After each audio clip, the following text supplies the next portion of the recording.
There you go.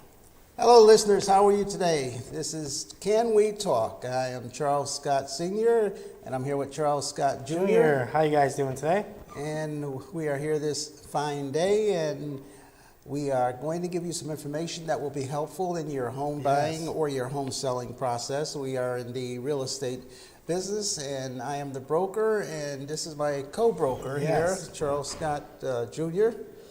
You want to say a little bit? I just want to say, so it's been 1 week and a lot of things have changed, right? What did we see last Wednesday on the news? Well, the interest rates went up, but you know what? That's no reason to panic. Things go up, things come down, and you adjust to it. So with a plan, and we are here to show you how you can make out and how you can better plan your life and also plan your financial planning.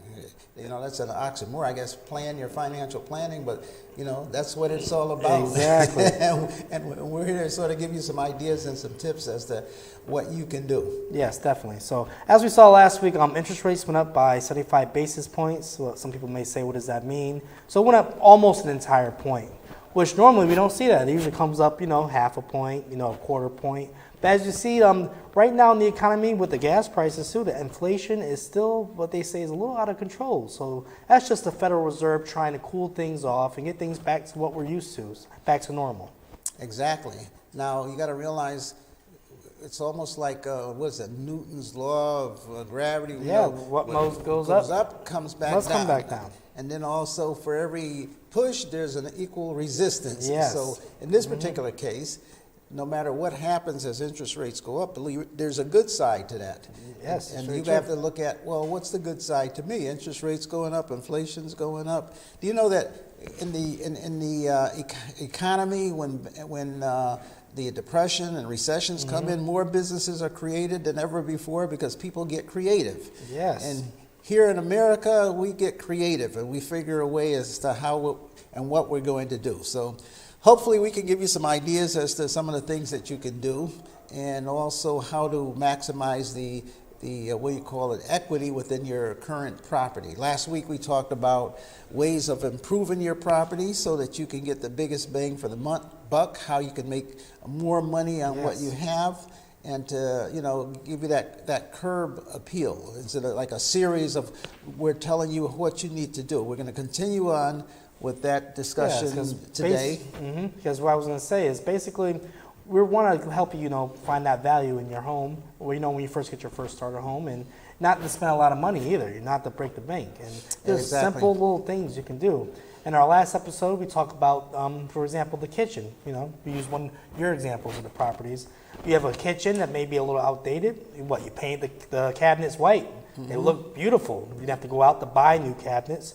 You took what you had, you made them white, and also you bought the little knobs they have at Home Depot, which are not very expensive at all.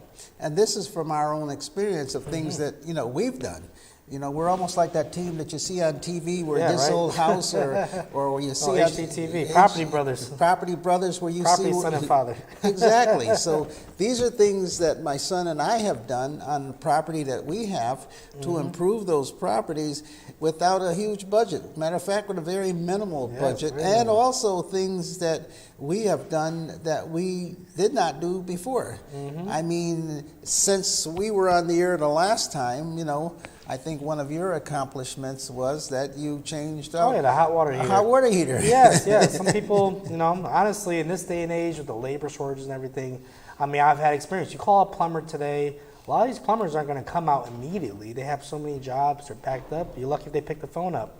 So, you know, I've actually done it before, but I bought a hot water heater at Home Depot. I went on YouTube. Yes, YouTube. I went on YouTube and learned how to install a hot water heater. It's a 15-minute video. It's actually very easy. And they actually make products for that task that don't require some people maybe soldering or cutting pipes too much. It's very easy. Yes. And, you know, look at it this way. What it would have cost maybe $1,200 to do cost a total of around $700. Exactly. So there's like, what, 40% of the cost that was... Big savings right there. On top of that, it was done within a matter of what, 3 hours? Oh, yeah, 3 hours. 3 hours. Definitely. The other way, You sit at home, you call around all the plumbers, you call this one, call that one, and they say, well, we'll be there by the end of the week. Oh, yeah, exactly, end of the week. And So by the end of the week, now there's more time. So you got to sit around and wait and hope they show up. hope they show up. If they and don't show up, when they get there, there's always something that's missing, an extra part they have to go buy, so it's extra expensive. and they start adding more money on. So all of that was eliminated by basically a 3-hour job, and it was done, complete, boom, hot water was back on. So what we're saying in this day and age, especially with the free information you see on YouTube and other places, a lot of things in your house you could actually go try it yourself first. I mean, I'm not recommending electrical or anything like that. That is for professionals. But certain things you can actually get done in your house by yourself. Exactly. And also another thing too is that there's certain things that a homeowner can do in his own home that he don't need permits for. Correct. There are things that you need a permit for if you're changing the structural, if you're doing electrical work, or if you're doing plumbing work where you're changing pipes around or something that's holding the roof up. You need a permit. But there are certain things that you can do yourself without getting a permit, and even if you have to get a permit, you as the homeowner can go and pull the permit on certain things to do it yourself. Yes. So how do you find out? Call the building department, call the local person within your city and say, this is what I'm looking to do I need a permit? If they say Correct. no, like my son said, go on YouTube, figure it out, look and see how you can do it yourself. And not only that, a lot of these home improvement stores, they have classes. Yes, people, even with the COVID, now COVID is kind of dying down. They're having more in-person classes at Home Depot. You can learn how to sheetrock. You can learn basic things that actually are of value to you. Right. So there's a lot of things that you could do on your own. So mainly what we're saying is that you want to be able to economize, save money, and when it comes to what's happening with the recession and the price of goods and all this going up, in many cases, most people would not be doing this had the price not gone up. And then Yes. once they see that they can do these things, in the long run, actually they're saving more money, because if it costs you more money to do this, you say to yourself, well, if I can do this, I can do this. And if I can do this, I can do this. And then what happens is the person says, hey, you know what? I bet I could buy a house and remodel it myself There you and go. fix it up and sell it like those guys do on TV. Yes, very true. That's what got us into this. Last week we were talking about how some people, they go to buy a house, they look for the brand new house, the house that has all the bells and whistles. But not only are you looking for the house, everyone else will get the same Zillow notification, and they'll go to that house also. What you want to do is find a house that may be just there in the middle. Maybe need some paint, maybe a couple new appliances, something like that. You don't go for the glitz and glamour, you have a better chance of getting the house. Exactly. So what happens is that in the long run, when you figure out how you can do these things, that you can save money, and let's say, for example, the interest rate went up, and so now the mortgage would have cost you, let's say, another $100 a month.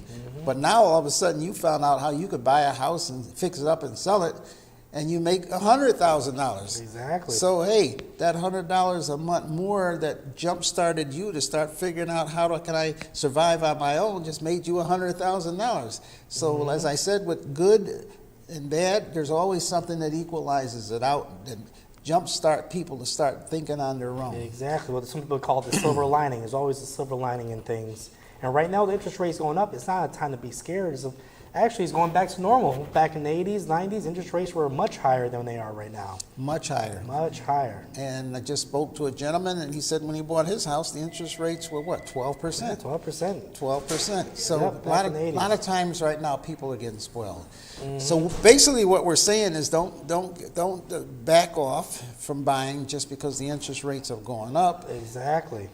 Corresponding to that, guess what? The rents have gone up also. Very true. So Very let's- dramatically. Let's say, for example, the rent went up by $300 a month, but the mortgage payment went up by $100 a month because the interest rate went up. It's a no-brainer. You're still Exactly. better off buying the house than to paying the rent. On top of that, look at it this way. The mortgage is a fixed rate mortgage. Meaning if you buy even at, let's say, 8%, right? Yep. Even though it's, 6% now, whatever you buy it at, that's fixed. That's never going to change unless you refinance. Now, let's say in the future, the economy, let's say, goes back down and the banks start lowering their interest rates and hey, you can go and refinance That's that good news mortgage. for you. You can It's good. refinance at a lower rate. At a lower rate. So maybe if you were at 7%, now the interest rates drop down to, let's say, 5%, you can go and refinance back down to a lower rate. But guess what?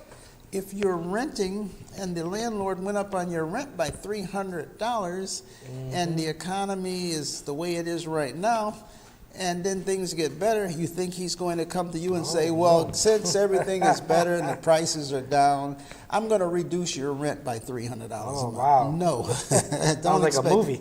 Don't expect that. So at least remember this. When you buy the house, even if the interest rate is up, the interest rate goes back down, you can refinance to a lower mortgage. But if you are renting and the landlord keeps going up on your rent, don't expect him to do you a favor and lower your rent. And what we're also saying is, you see, you have a house, interest rates fluctuate, you know, you may want to refinance here, borrow here, but in the end, when you sell that house, all the value you've had put in that house, whether you've maintained it or not, you're going to get some of that money back if not all, make a profit. Exactly. And that's what we're seeing a lot of people do right now. That's a very good point. Yes. That's a very good point, because what happens is that even at a higher interest rate, as long as your property appreciates in value, later on down the road, you're still selling that property. And, you know, it's not guaranteed, but in most incidences, over a period of time, you're getting back all the money that you put into the property. Correct. I used to tell people the largest or the savings account that you have is your house. I said, think of your house as a big piggy bank. Every month you pay the mortgage and you're crying, oh my God, there goes my money. But you're putting it into equity, to something that's growing and growing. So it's like you're putting money into that piggy bank. Now, down the road, maybe you're going to retire. Maybe you're going to go and downsize. So you take a hammer out and you break that piggy bank. There you go. It's out there on the market for sale. You sell that out. All the money you accumulated in that piggy bank is now all yours. If not, you still may have a mortgage on the property, but you pay off whatever the mortgage, the balance of that money you get to keep. Exactly. So the more money you put into the piggy bank, the more money you get back. So if the mortgage costs you more, then in the long run you get back more. So as I said, there's a put and take and a balance in everything. You just have to look at your situation, because if you're paying rent and the rent's going up, are you benefiting there? Nope. You see some people, what do they say? I have a good landlord. They've been paying for years, 10 years plus. And then we write down a piece of paper that shocks their mind. You've paid this landlord over $200,000, something like that, and you paid for the house. Oh yeah, no wonder he's good. You know, I say to them, boy, I want to be that good landlord to you. Right, good tenant. So these are the things that we tell you. And, you know, I tell you a lot of these things, and even my son now, he's younger than me, but he can tell you from experience, because I've done it over the years, but he's also doing it now. He's experiencing, he's fixing the properties up. He's looking at the properties. He can see the values. He's putting that labor in there. He's doing the education and figuring out the cost of the labor, and working with the contractors, working with the workers. Very true. So it's a matter of getting involved and getting out there and doing something that can actually benefit you. Exactly. These are the things that, you know, you have to do. We're doing this from experience. I've actually, again, like I said, I've been in the business 37 years. I'm a broker and also investor, and bought many homes, sold many homes, fixed up many homes over the years, and worked with a lot of different people and contractors. And, you know, my son is also, you know, an investor, an owner, and fixes up properties.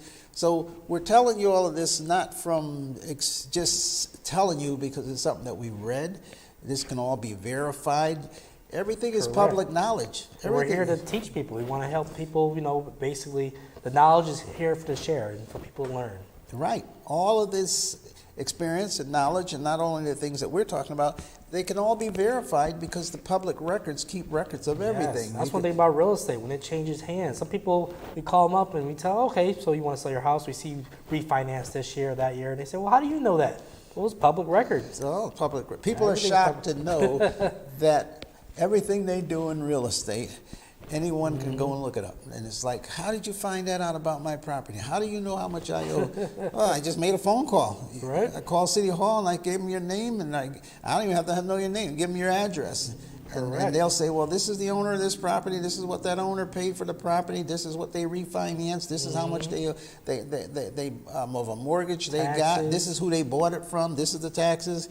And they go, how do you find out? They almost seem as though you broke in their house and looked up all their information. Right. Went through my files. It's no more than a phone call. No more than a phone call. You know, a lot of people say, well, how you know all my business? Well, it's public knowledge. Public knowledge. There's no secret. And then I tell them why. Here's what you might want to listen to. Why is that? Why can someone call City Hall and find out all about your property, your name? And Just all? for the protection. For your own protection. Believe it or not, you might say, well, how does that protect me? Look at it this way. You know, as you know, there's a lot of fraud that goes around. Yes. Suppose you decide to go on vacation for 2 weeks. You board your house up, you go on vacation, you leave everything there, and now I put an ad in the paper, and I say I'm selling your house, and I'm selling it. In most cases, they rent them out. They say, oh, I'm going to rent this house out. So now I put an ad in, and then you look up in the paper, and you say, okay, I want 2 months security and 1 month's rent, so you bring me $5,000. I stand outside of your house, or I could even almost call a locksmith and say, oh, I left my key inside. Yep. I'm locked out. And they come and they open the house up, give me a key. They think I'm the owner of the property. Now, someone who wants to rent the house, I meet them. I unlock the door and I say, oh, here's the house. Remember, you're on vacation. You'd be 1,000 miles away. So they hand me $5,000. I lock the house back up and I say, okay, meet me back here 2 or 3 days. I'll have the lease. And I take off and you never see me again. Now the 5,000 is gone. However, if you say, those people look kind of shady, how do I know they own the house? I'm going to call City Hall and see who the owners are and find out who the real owners are. So when you call and say, those are not the people that I talk to. So see, by making it public knowledge, you're aware as to who the real owners are of the property. Or if I try to sell you the property, I show you my ID. Well, my ID doesn't match what City Hall has. So that's why everything is recorded, so that someone trying to take your property or scam you, City Hall has the accurate record. So it's for your benefit. It's not a matter of knowing your business. What do we see today? It's even worse because, you said the paper, but people will take the house pictures and put it right on Facebook Marketplace. I have an apartment for rent. Come to the house. And what they'll do is say, before you come to the house, because people might be in a desperate situation, send me a $100 deposit for the application fee.